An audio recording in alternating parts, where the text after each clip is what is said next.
अरे चील, प्लीज मेरे बच्चों को छोड़ दो, तुम मुझे खा लो, परंतु मेरे नन्हे बच्चों को छोड़ दो।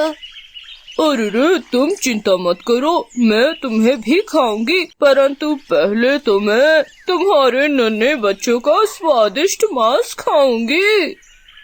बाजू चील पानी उबाल रही थी जिसमें वे टूनी चिड़िया के बच्चों को डालने वाली थी। कुछ समय पहले ही टूनी चिड़िया अपने 7 बच्चों के साथ सुंदरबन जंगल में आई थी। टूनी चिड़िया के बच्चे बहुत छोटे थे। वे पहले अपनी सास चिड़िया के साथ रहती थी, परंतु टूनी चिड़िया की सास ने टूनी को घर से निकाल दिया था। अब टूनी चिड़िया कालू कौवे के साथ घोंसले में रहने लगी थी, परंतु कालू कौवे का घोंसला बहुत तंग था।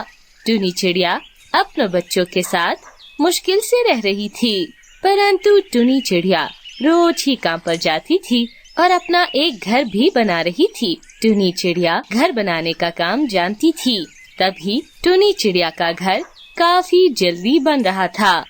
परंतु टूनी चिड़िया के काम पर जाने के बाद गोरी कौवी टूनी चिड़िया के बच्चों को खूब मारती थी और उन नन्हे बच्चों से अपनी सेवा और साथ साथ रसोई का काम करवाती थी। गोरी कौवी का अपना कोई बच्चा नहीं था, इसी कारण गोरी कौवी टूनी चिड़िया के बच्चों से बहुत जलती थी, परंतु कालू कौवा गोरी कौवी को खूब समझता था।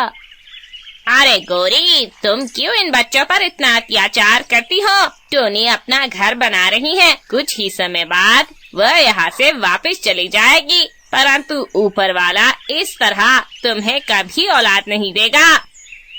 हाँ, मुझे बच्चे चाहिए भी नहीं, तभी तो इन बच्चों पर मुझे बहुत गुस्सा आता है।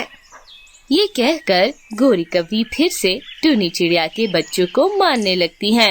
यूं टूनी चिड़िया का एक बच्चा बुरी तरह घायल हो जाता है। तभी टूनी चिड़िया वहाँ पर आ जाती है। अरे मेरा बच्चा, किसने मारा मेरे बच्चे को? मुझे क्षमा कर दो टूनी, परंतु मेरी पत्नी ही तुम्हारे बच्चों पर अत्याचार करती है। गोरी का कोई बच्चा नहीं है, इसलिए वे जिसका भी बच्चा देखती है तो उसे मारने लग जाती है। कालू भैया, आपकी पत्नी ने मेरे बच्चों के साथ बहुत बुरा किया, परंतु ऊपर वाले की कृपा से मेरा घर बन गया है। अब मैं आपसे इजाजत चाहती हूँ। ये कहकर टूनी चिड़िया अपने घर आ जाती है। टूनी चिड़िया के सब बच्चे बहुत खुश होते हैं और वे काफी शोर करते हैं। तभी एक रोज वहाँ से बाजू चील गुजरती है। अरे, ये शोर कैसा है? लगता है कोई चिड़िया नई नई इस जंगल में आई है और वो नहीं जानती कि इस जंगल में नन्हे बच्चों के शोर से दुष्ट चील जाग जाती है और इन्हें खा जाती है, इसलिए अपने नन्हे बच्चों को शांत करना चाहिए। यूं गोरी कौवी भी उस दुष्ट बाजू चील को टूनी चिड़िया के घर के पास देख लेती हैं। लगता है कि ये बाजू चील उस टोनी के बच्चों को खाने की साजिश कर रही है। मुझे इसकी मदद करनी चाहिए ताकि इस टोनी के बच्चे भी मर जाए। जब मेरे बच्चे नहीं है तो किसी और के बच्चे भी नहीं होने चाहिए। वे यही सोचकर बाजू चील के पास आती हैं। अरे चील, तुम बिल्कुल सही जगह पर हो। टोनी चिड़िया के 7 बच्चे हैं। तुम्हारा स्वादिष्ट भोजन तुम्हारा इंतजार कर रहा है, परंतु अभी सही समय नहीं है। तुम कल सुबह आना, जब ये चिड़िया भोजन की खोज में निकल जाती है। यूं तुम चिड़िया के बच्चे उठा लेना। बाजू चील बहुत खुश हो जाती है। अगले दिन बाजू चील टूनी चिड़िया के बच्चों को एक जाल में डालकर अपनी गुफा में आ जाती है, परंतु टूनी चिड़िया उस बाजू चील को जाते हुए देख लेती है। यूं टूनी चिड़िया भी तुरंत ही बाजू चील की गुफा में आ जाती है। अरे ऐसा मत करो, तुम मुझे खा लो, परंतु मेरे बच्चों को छोड़ दो। चिंता मत करो चिड़िया, तुम्हें भी खाऊंगी, परंतु इससे पहले मैं तुम्हारे मासूम बच्चों का मांस खाना पसंद करूंगी। ये देखो, ये पानी में जो उबाल रही हूँ ना, इसमें मैं तुम्हारे बच्चों को फेंकने वाली हूँ। बाजू चील बहुत ज्यादा खुश थी कि वे अब स्वादिष्ट भोजन खाएगी, परंतु टुनी चिड़िया चुपके से बाजू चील के पीछे आ जाती है। टुनी चिड़िया तुरंत ही बाजू चील को धक्का देती है। बाजू चील उस उबलते हुए पानी की देगची में गिर जाती है। यूं बाजू चील का काम तमाम हो जाता है। टुनी चिड़िया तुरंत ही अपने बच्चों के जाल को उठाकर वापस अपने घर आ जाती है। अरे मेरे बच्चों, ऊपर वाले की कृपा से तुम सुरक्षित हो।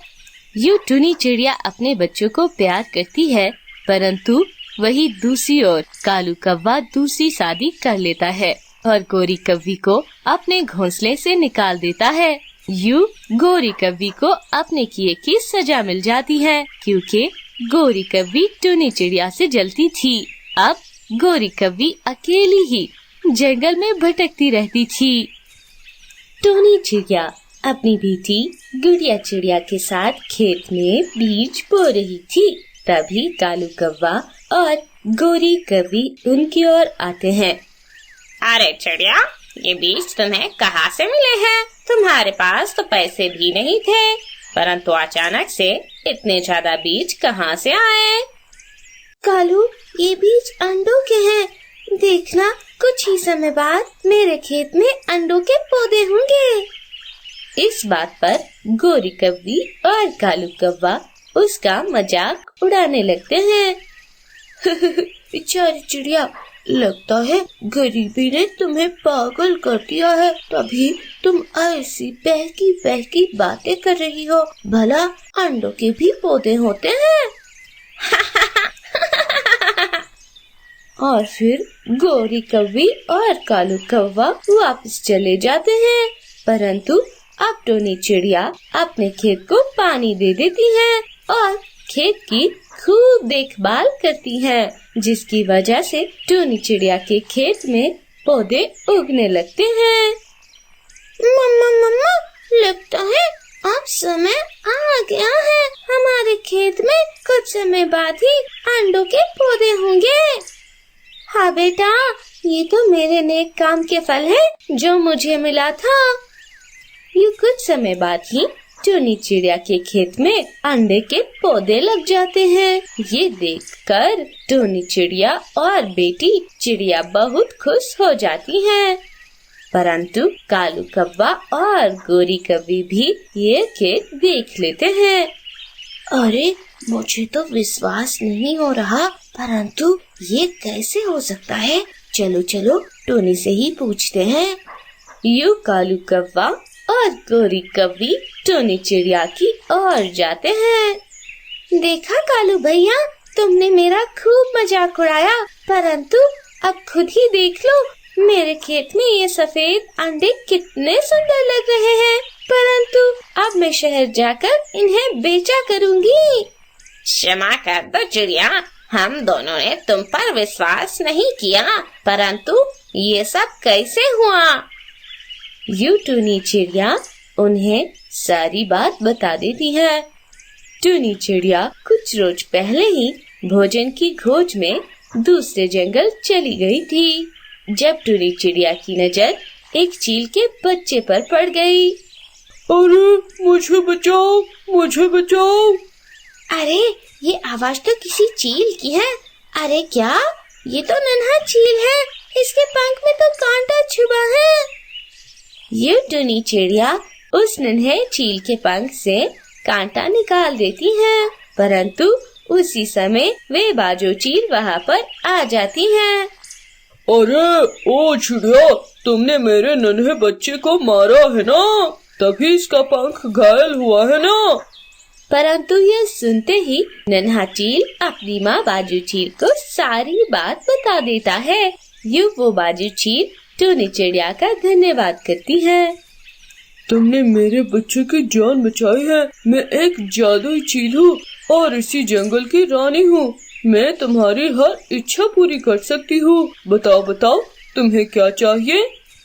प्यारी चील, मेरा खेत बहुत बंजर है। मुझे ऐसे बीज चाहिए जिससे मेरा खेत हरा भरा हो जाए और मैं अमीर हो जाऊं। अच्छा तो ये बात है, ये लो, ये जादुई अंडों के बीज की पोटली है। इसे अपने खेत में बो देना, जिससे तुम्हारे खेत में अंडों के पौधे उगेंगे, जिनसे तुम अमीर हो जाओगी। ये टोनी चिड़िया कालू कव्वे और गोरी कव्वी को अपनी सारी बात बताती है। कालू कव्वा और गोरी कव्वी काफी हैरान होते हैं और वे वापस अपने घर चले जाते हैं। मैं तो कहती हूँ उसी जादुई चील के पास जाना चाहिए। क्या पता चील हमें भी जादुई बीज दे दे, जिससे हम भी अमीर हो जाए। यूं कालू कव्वा और गोरी कव्वी दोनों ही दूसरे जंगल चले जाते हैं। अरे वो देखो नन्हा चील, लगता है ये उसी चील का बच्चा है। कालू कव्वा और गोरी कव्वी उस नन्हे चील की ओर जाते हैं जो कि खेल रहा था। अरे कौन है तुम दोनों? पहले तो कभी नहीं देखा मैंने तुम्हें। जब गोरी कव्वी तुरंत ही एक पत्थर से उस नन्हे चील को मारती है, वे नन्हा चील बेहोश हो जाता है। उतने में जादुई चील भी वहाँ पर आ जाती है। अरे क्या हुआ मेरे बच्चे को? तुम दोनों ने ही मेरे बच्चे को मारा है ना? अरे नहीं नहीं, हमने तो तुम्हारे बच्चे की जान बचाई है। वो तो दुष्ट कबूतर ने तुम्हारे बच्चे को अपनी चोंच में दबाया हुआ है। ये पत्थर मार कर हमने तुम्हारे बच्चे को उसकी चोंच से आजाद किया है। अरे फिर तो तुमने बहुत अच्छा काम किया है।